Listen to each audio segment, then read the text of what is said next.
यह कहानी पशु और मानव के बीच के अद्भुत संबंध को दर्शाती है। गांव के किनारे हरियाली से भरे हुए खेतों के बीच एक छोटा सा घर था। इस घर में रहते थे एक किसान जिसका नाम रमेश था। उसकी पत्नी सुमित्रा और उसका सबसे प्रिय पशु गाय थी। गाय दूध देती थी जो रमेश के परिवार के लिए न केवल आर्थिक का साधन थी बल्कि परिवार का एक हिस्सा भी थी। गाय का स्वभाव शांत था। उसकी बड़ी बड़ी आंखों में एक मासूमियत झलकती थी। सुमित्रा ने उसे अपने बच्चे की तरह मानती थी। जब भी गाय खेत में चरती या अपने गौशाला में आराम करती, सुमित्रा उसके पास बैठकर उससे बातें करने लगती। एक दिन रमेश ने देखा कि गाय का व्यवहार थोड़ा बदल गया है। वह अक्सर थकी थकी लगती और पहले की तुलना में कम सक्रिय रहती। उसने गांव के पशु चिकित्सक को बुलाया। डॉक्टर ने बताया कि गाय गर्भवती है। यह सुनकर रमेश और सुमित्रा खुशी से झूम उठे। उनके लिए यह खबर किसी वरदान से कम नहीं थी। गांव भर में गाय की गर्भावस्था की चर्चा होने लगी। सुमित्रा ने उसके खाने पीने का खास ख्याल रखना शुरू किया। वो उसके लिए ताजा घास और चारा लाती और साफ सुथरा पानी देती। लेकिन इस खुशी के बीच गंगा के लिए मुश्किलों का सिलसिला शुरू हो गया। गर्भावस्था के दौरान गाय का शरीर कमजोर होने लगा। भारी पेट के कारण उसे चलने फिरने में दिक्कत होने लगी। कई बार उसकी थकान इतनी बढ़ जाती वह घंटों लेटी रहती थी। गांव के कुछ लोग रमेश से कहते, क्यों इतनी सेवा कर रहे हो? गाय तो दूध के लिए होती है। जब यह बूढ़ी हो जाएगी तो बेचना ही पड़ेगा। लेकिन रमेश और सुमित्रा के लिए यह गाय केवल एक पशु नहीं थी, वो उसके लिए परिवार की सदस्य थी।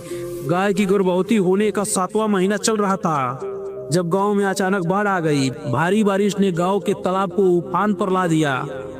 रमेश का घर भी पानी से भरने लगा। इस विकट स्थिति में रमेश और सुमित्रा को गाय को सुरक्षित स्थान ले जाना पड़ा। गाय को गौशाला से निकालकर गांव के एक ऊंचे स्थान पर ले जाया गया, लेकिन वहां कोई छत नहीं थी। भीगने और ठंड के कारण गाय की हालत बिगड़ने लगी। सुमित्रा ने उसे ढकने के लिए अपनी पूरी चादर दे दी। पूरे गांव ने देखा कि गाय के प्रति रमेश और सुमित्रा का प्यार कितना गहरा है। आखिर वह दिन आ गया जब गाय ने प्रसव पीड़ा शुरू किया। बाढ़ के कारण डॉक्टर तक पहुंचना बहुत मुश्किल था। रमेश और सुमित्रा ने गांव के बुजुर्ग की मदद से गाय की डिलीवरी करवाई। गाय ने एक सुंदर बछड़े का जन्म दिया, लेकिन गंगा की हालत खराब हो गई। अत्यधिक कमजोरी और ठंड के कारण उसे खड़ा होने में बहुत मुश्किल होना पड़ा। अत्यधिक कमजोरी और ठंड के कारण उसे खड़ा होना भी मुश्किल हो रहा था। रमेश ने अपने बछड़े और गंगा को बचाने के लिए हर संभव प्रयास किया।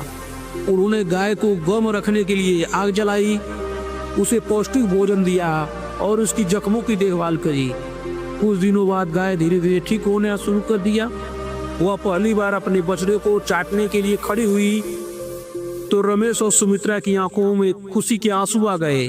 कुछ दिनों बाद गाय ने धीरे धीरे ठीक होना शुरू कर दिया। जब वो पहली बार अपने बछड़े को चाटने के लिए खड़ी हुई तो रमेश और सुमित्रा की आंखों में आंसू आ गए। गाय ने अपनी आंखों से जैसे रमेश और सुमित्रा को धन्यवाद दिया। गाय की कहानी एक केवल गाय की कहानी नहीं है, यह मानवीय संवेदनाओं, समर्पण और पशु के प्रति दया की सीख देती है। गाय ने अपने संघर्षों से हमें सिखाया है कि जीवन में कठिनाई चाहे जितनी भी हो, प्रेम और देखभाल से हर मुश्किल का समाधान संभव है।